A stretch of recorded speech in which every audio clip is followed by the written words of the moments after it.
جاتا ہے، کیونکہ کلیئر سامنے ٹی وی کے اوپر سب چیزیں آ رہی ہیں۔ تو اس ثابت ہو گیا کہ جب آلے کے ذریعے وہاں تک پہنچنا ممکن ہے تو اللہ تعالیٰ کے لیے بغیر وسیلے کے پہنچانا کوئی مشکل نہیں ہے، یہ عقیدہ رکھنا کوئی ناجائز نہیں۔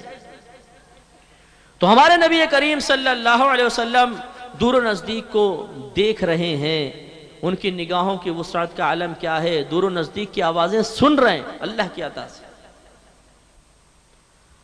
اب یہ سوال پیدا ہوتا ہے کہ کیا وہ ایک مقام پر بیٹھے بیٹھے پوری کائنات میں ہاتھ بڑھا کے تصرف فرما سکتے ہیں؟ اس کا کوئی ثبوت ہے؟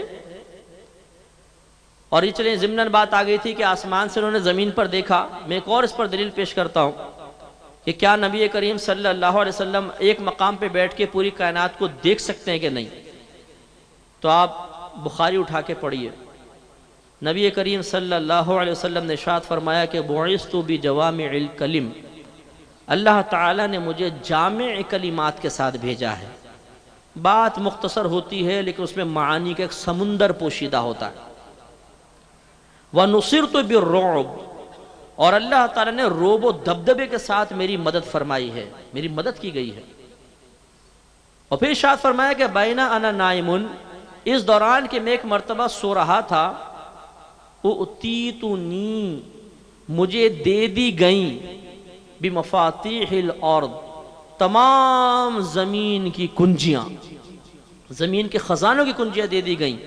فَوُضِعَتْ فِي يَدِي، وہ تمام کنجیاں میرے ہاتھ پر رکھ دی گئیں۔ کیوں رکھی گئی تھی؟ جیسے بچے کے ہاتھ پہ 100 کا نوٹ رکھتے ہیں، لو بیٹا کھیلو پھر واپس دے دو، ایسا نہیں، دینے والا اللہ۔ نبی کریم صلی اللہ علیہ وسلم کے خواب میں تمام خزانوں کی کنجیاں دے دی گئیں، اور یاد رکھیے کہ نبی کا خواب وحی الہی کی ایک صورت ہوتا ہے، کوئی مکتب فکر اس میں اختلاف نہیں کرے گا، نبی کا خواب ایک وحی الہی کی صورت ہے۔ تو سرکار نے فرمایا تمام خزانوں کی کنجیاں مجھے دے دی گئیں، اس سے معلوم ہوا خزانوں کی کنجیاں آپ کے ہاتھ میں۔ اور دوسری روایت میں فرمایا کہ ان اللہ زوى لی الارض، اللہ تبارک و تعالی نے میرے لیے زمین کو سمیٹ دیا، فرأیت مشارقها ومغاربها، تو میں نے اس کے مشرقوں کو بھی دیکھ لیا، اس کے مغربوں کو بھی دیکھ لیا۔ دونوں روایات کو ملائیے، مشرق بھی سرکار کے سامنے، مغربی سرکار کے سامنے، اور جتنے زمین کے خزانے تھے ان کی کنجی بھی دے دی، اب جس کو چاہیں جیسے چاہیں عطا فرمائے۔ اور یہ آج سے 1500 سال پہلے کی بات ہے، آج اس نبی کے وسعت عطا کا عالم کیا ہوگا؟ اب آپ کہیں گے چلیں جی وہ تو ہاتھ میں دی تھی نا، دینے کا اختیار بھی تھا کہ نہیں تھا، اس کا ثبوت یہاں سے کہاں ثابت ہو گیا؟ چلو ٹھیک ہے، مشارق مغارب دیکھ لیا، ہمیں دیکھ ہی رہے ہوں گے، لیکن ایک مقام سے بیٹھ کے ہاتھ بڑھا کر دینا اور پھر دینے کی قدرت اور استطاعت بھی ہے کہ نہیں ہے، اس پر بھی دو روایت سماعت فرمائیں، پھر انشاءاللہ اختتام کی طرف لاتا ہوں۔ مشکاۃ شریف کی روایت حضرت ربیعہ رضی اللہ تعالیٰ عنہ سرکار کے بڑے چہیتے صحابی تھے۔ آپ کہتے ہیں کہ میری یہ ڈیوٹی تھی کہ رات کو جب نبی کریم صلی اللہ علیہ وسلم تہجد ادا کرنے کی غرض سے کاشانہ اقدس سے باہر آتے تو میں مسواک اور لوٹا آپ کی خدمت میں پیش کر دیا کرتا تھا۔ خدمت بڑی سخت تھی، ڈیوٹی بڑی ٹائٹ تھی۔ وجہ کیا تھی کہ نبی کریم صلی اللہ علیہ وسلم کے کاشانہ اقدس سے باہر آنے کا کوئی وقت مخصوص نہیں تھا، کبھی شروع رات میں آ جاتے تھے، کبھی درمیان میں، کبھی آخر میں۔ اب جس کی ڈیوٹی یہ ہو کہ جب نبی آئیں گے تو لوٹا اور مسواک پیش کیا جائے گا، وہ کتنا بیچارہ سخت ڈیوٹی ہے، شاید ابھی آ جائے، ابھی آ جائے۔ اگر سوتے بھی ہوں گے تو ایک ہی فکر، خواب میں بھی آنکھ کھل جاتی ہے آدمی جب تفکر ہوتا ہے، شاید آ تو نہیں گئے، ہر آہٹ پر آنکھ کھلتی ہوگی، اتنی سخت ڈیوٹی۔ تو یہ کہتے ہیں کہ سردیوں کی ایک سخت سردیوں کی رات تھی، نبی کریم صلی اللہ علیہ وسلم اپنے کاشانہ اقدس سے باہر تشریف لائے، میں تیار بیٹھا تھا، میں نے فوراً لوٹا اور مسواک آپ کی خدمت میں پیش کر دیا۔ نبی کریم صلی اللہ علیہ وسلم کی بارگاہ میں یہ خدمت مقبول ہو گئی۔ روایت کے الفاظ ہیں، سرکار نے فرمایا سل ربیعہ، مانگ کیا مانگتا ہے۔ اشیعۃ اللمعات میں شیخ عبدالحق محدث دہلوی رحمۃ اللہ علیہ فرماتے ہیں سرکار کا مطلقاً بغیر کسی قید کا یہ فرمانا مانگ کیا مانگتا ہے ثابت کرتا ہے کہ اللہ تعالیٰ نے دنیا اور آخرت کے تمام خزانے اپنے حبیب کو عطا فرما دیے ہیں، جو چاہیں جس کو چاہیں جتنا چاہیں عطا فرمائیں۔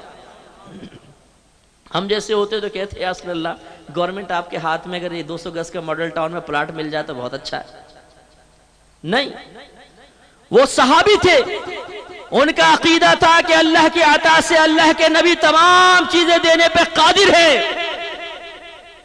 عرض کیا رسول اللہ کہ ربیعہ جنت میں آپ سے آپ کی رفاقت مانگتا ہے۔ سرکار نے نہیں فرمایا کہ ارے ربیعہ یہ کیا کیا، جنت تو اللہ دے گا، رسول کیا دے سکتا ہے، میں تو دنیاوی کسی خزانے کی بات کر رہا تھا۔ نہیں، روایت میں آتا ہے سرکار نے فرمایا اور مانگ کیا مانگتا ہے، اور کہو۔ حضرت ربیعہ رضی اللہ تعالی عنہ نے عرض کیا رسول اللہ جب جنت میں آپ کی رفاقت مل گئی تو اور کیا چاہیے؟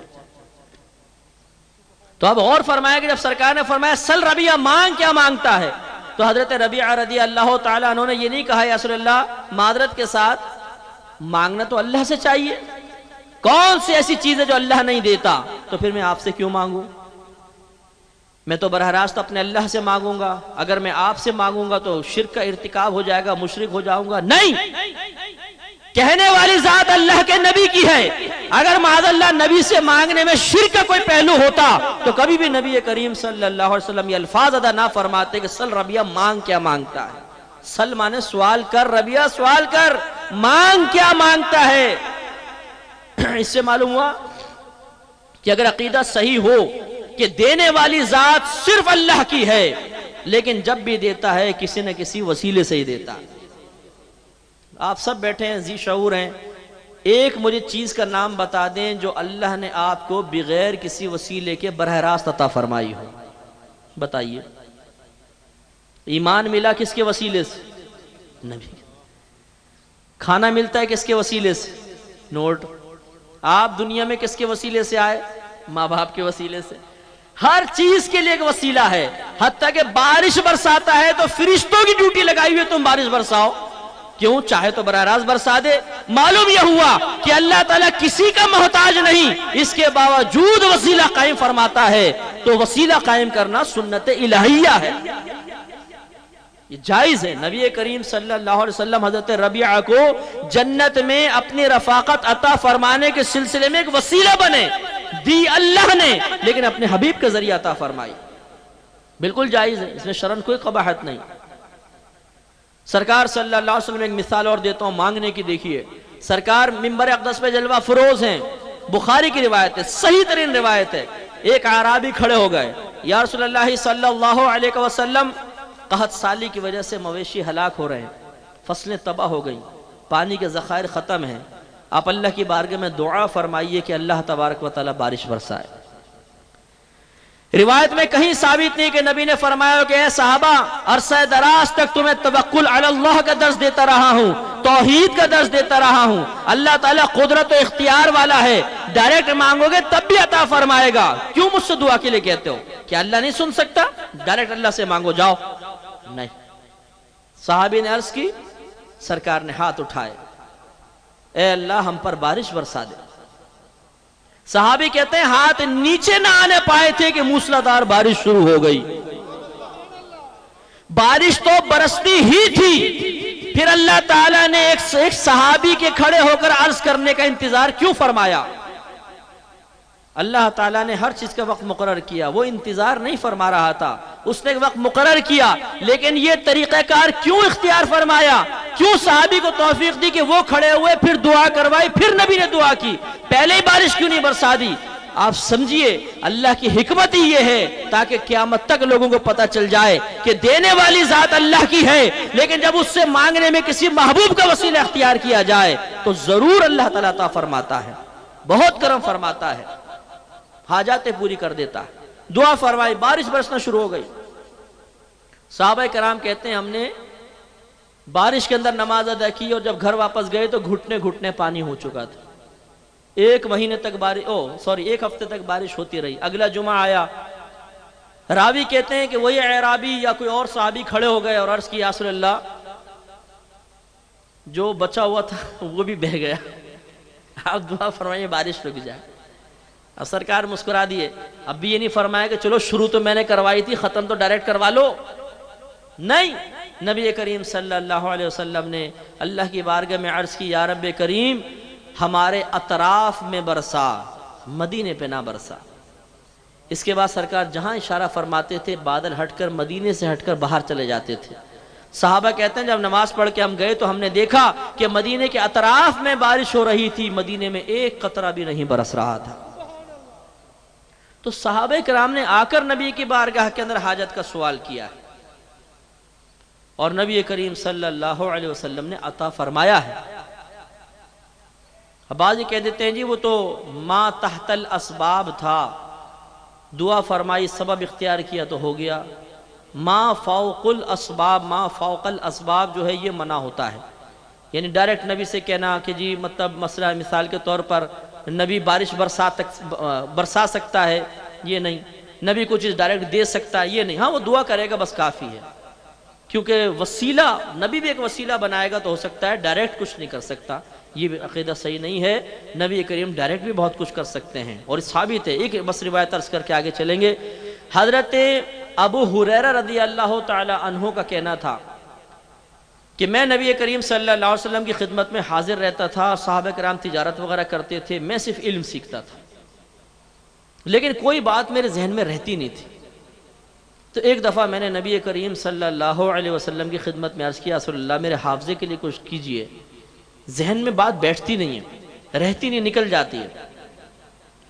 سرکار نے یہ نہیں فرمایا کہ اے ابو ہریرہ اللہ سے مانگ، یہ نہیں فرمایا اچھا ہم تمہارے لیے دعا کر دیتے ہیں، فرمایا چادر لے کر آؤ۔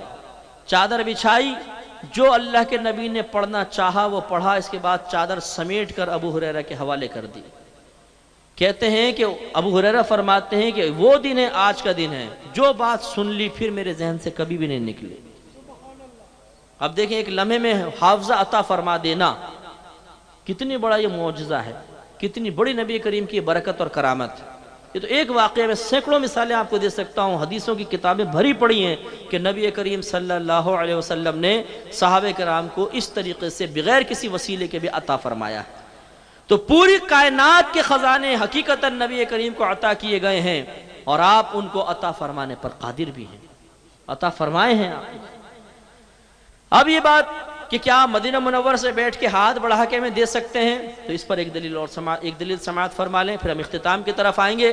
نبی کریم صلی اللہ علیہ وسلم سورج گرہن کی نماز پڑھا رہے ہیں، نماز پڑھاتے پڑھاتے سرکار نے اس طرح اوپر دیکھا، ہاتھ بڑھایا، پھر نیچے کر لیا، نماز ختم فرمائی۔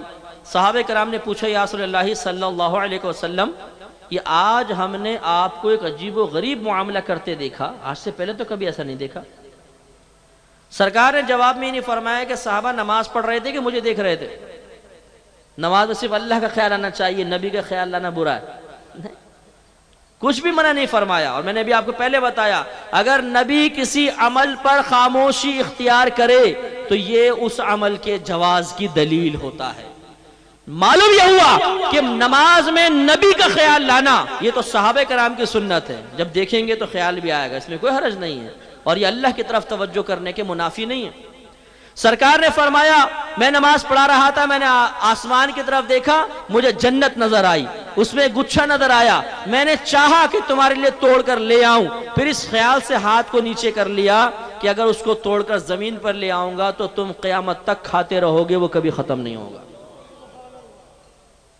سرکار نے یہ نہیں فرمایا کہ میں نے جنت کی طرف ہاتھ بڑھایا، بہت اونچی تھی، کافی اونچا کیا، جب ہاتھ میں نہیں آیا تو نیچے کر لیا، نہیں۔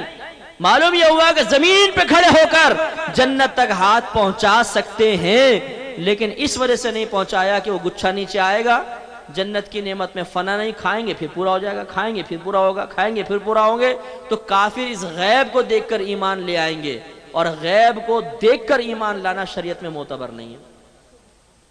اس سے معلوم یہ ہوا کہ نبی کریم ایک مقام پہ زمین پہ کھڑے ہو کر جنت تک ہاتھ پہنچا سکتے ہیں، اور جنت کہاں ہے؟ زمین سے پہلے آسمان کا فاصلہ ہے 500 برس، پھر پہلے سے دوسرے کا اتنا ہی ہے، دوسرے سے تیسرا، تیسرے سے چوتھا، چوتھے سے پانچواں، پانچویں سے چھٹا، چھٹے سے ساتواں، ساتویں سے جنت تک، ہر ایک کے درمیان 500 برس کا فاصلہ ہے۔ تو جو نبی یہاں زمین پہ کھڑے ہو کر آج سے 1500 سال پہلے وہاں ہاتھ بڑھا رہا ہے، تو آپ بتائیے آج 1500 سال بعد اس کے اس تصرف کی وسعت کا عالم کیا ہوگا؟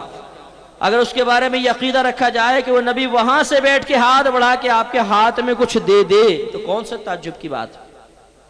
تو اس تمام جو یہ نظریات ہیں، خیالات ہیں، قرآن و حدیث سے ثابت ہیں، ان سب کے باوجود الحمدللہ مسلمان یہی کہتے ہیں کہ اللہ تبارک و تعالی سے امداد، طلب امداد افضل اور اولیٰ ہے، اور انبیاء علیہ السلام، صحابہ کرام سے اگر آپ طلب امداد کریں اور انہیں اللہ تعالیٰ کی بارگاہ سے حاصل ہونے والے ایک انعام کا وسیلہ اور ذریعہ تصور کریں تو اس میں شرن کوئی حرج نہیں۔ اور آخر میں اپنی آیت بیان کر کے میں بیان ختم کر دیتا ہوں۔ آیت ہی آپ کے سامنے پڑھی تھی، اللہ نے فرمایا، مثلا آپ یہ کہیں بھئی کیا ضرورت ہے بھی وسیلہ قائم کرنے کی، چلو ڈائریکٹ بھی دے ہی رہا ہے نا اللہ تعالیٰ، ڈائریکٹ مانگ لیں گے، ٹھیک ہے، لیکن اللہ کی عادت کریمہ کیا ہے، اللہ تعالیٰ کی پسند کیا ہے، یہ دیکھیے، وَلَوْ أَنَّهُمْ إِذْ ظَلَمُوا أَنفُسَهُمْ، اے حبیب کریم صلی اللہ علیہ وسلم ان لوگوں سے کہہ دیجئے کہ اگر تم اپنی جانوں پر ظلم کر بیٹھو، گناہ کر بیٹھو تو کیا کرو، نماز پڑھ کے توبہ کر لو؟ نہیں، جاؤکا، اے حبیب تمہاری بارگاہ میں حاضر ہو جائیں، فاستغفر اللہ، پھر یہ اللہ تبارک و تعالیٰ سے استغفار کریں، واستغفر لهم الرسول، اور پھر یہ رسول بھی ان کے لیے دعائیں مغفرت کرے تو لوجد اللہ توابا رحیما، یہ ضرور اللہ تعالیٰ کو بخشنے والا مہربان پائیں گے۔ میں آپ سے پوچھتا، بتائیے اللہ کا کوئی کام حکمت سے خالی ہوتا ہے؟ بولیے، جو کام حکمت سے خالی ہو بیکار ہوتا ہے، اور بیکار کام اللہ کا کام ہو ہی نہیں سکتا، ہر کام میں ایک حکمت۔ تو مجھے بتائیے پھر اللہ تعالیٰ نے جب براہ راست مغفرت کرنے پر قادر ہے تو اپنے نبی کی بارگاہ میں آنے کا کیوں حکم دیا؟ اے حبیب اگر یہ اپنی جانوں پر ظلم کر بیٹھیں، آپ کی بارگاہ میں حاضر ہوں، پھر اللہ سے استغفار کریں، تو صرف ان کا استغفار کافی نہیں، وَاسْتَغْفَرَ لَهُمُ الرَّسُولُ، اور یہ رسول بھی ان کے لیے استغفار کریں، لَوَجَدُ اللَّهَ تَوَّابًا رَحِيمًا، تو یہ ضرور اللہ کو بہت بخشنے والا مہربان پائیں گے۔ معلوم یہ ہوا کہ اللہ کی پسند ہی یہ ہے، وہ چاہتا ہی یہ ہے کہ اس کے حبیب کے قدموں میں آ جاؤ، اور جب حبیب کے قدموں میں آ جاؤ گے تو اللہ تبارک و تعالیٰ ضرور تمہاری بخشش کر دے گا۔ یہ تو نبی کے قدموں کی برکت ہے۔ اللہ نے قرآن میں فرمایا، قُلْ إِن كُنتُمْ تُحِبُّونَ اللَّهَ، اے حبیب ان کفار و مشرکین سے کہہ دیجئے کہ اگر تم اللہ سے محبت کا دعویٰ کرتے ہو، قُلْ إِن كُنتُمْ تُحِبُّونَ اللَّهَ، اگر تم اللہ تعالیٰ سے محبت کرتے ہو، فَاتَّبِعُونِي، تو میری اطاعت کرو، میری پیروی کرو، فائدہ کیا ہوگا؟ یحببکم اللہ، اللہ تعالیٰ تمہیں اپنا محبوب بنا لے گا، ویغفر لکم ذنوبکم، اور تمہارے تمام گناہوں کی بخشش فرما دے گا۔ تو اطاعت رسول کی اتنی برکت، تو قدمین رسول کی کیا برکت ہوگی؟ اس بارگاہ میں حاضر ہو کر آدمی وسیلے سے نبی کریم کی بارگاہ میں عرض معروض کر کے اللہ کی بارگاہ سے استغفار کرے تو انشاءاللہ ضرور اللہ تعالیٰ بخشش فرمائے گا۔ تو اس لیے یہ عقیدہ حاضر و ناظر ہے کہ ہمارا یا مسلمانوں کا الحمدللہ یہ عقیدہ ہے کہ نبی کریم صلی اللہ علیہ وسلم اپنی قبر انور میں اسی طرح حیات ہیں جیسے کم و بیش 8 سے 1500 سال پہلے تھے، پوری کائنات کو اس طرح دیکھ رہے ہیں جیسے یہ ہتھیلی، پوری کائنات میں جہاں کوئی پکارتا ہے اس کی آواز سن لیتے ہیں، چاہیں تو جسم کے ساتھ جا سکتے ہیں، چاہیں تو ایک مقام پہ بیٹھے بیٹھے ہاتھ بڑھا کے کائنات کے دوسرے کونے میں کسی کو کچھ عطا فرمانا چاہیں تو فرما سکتے ہیں۔ اسی عقیدے کو بنیاد بنا کر اگر کوئی یا رسول اللہ کہتا ہے تو یہ شرعاً بالکل جائز ہے۔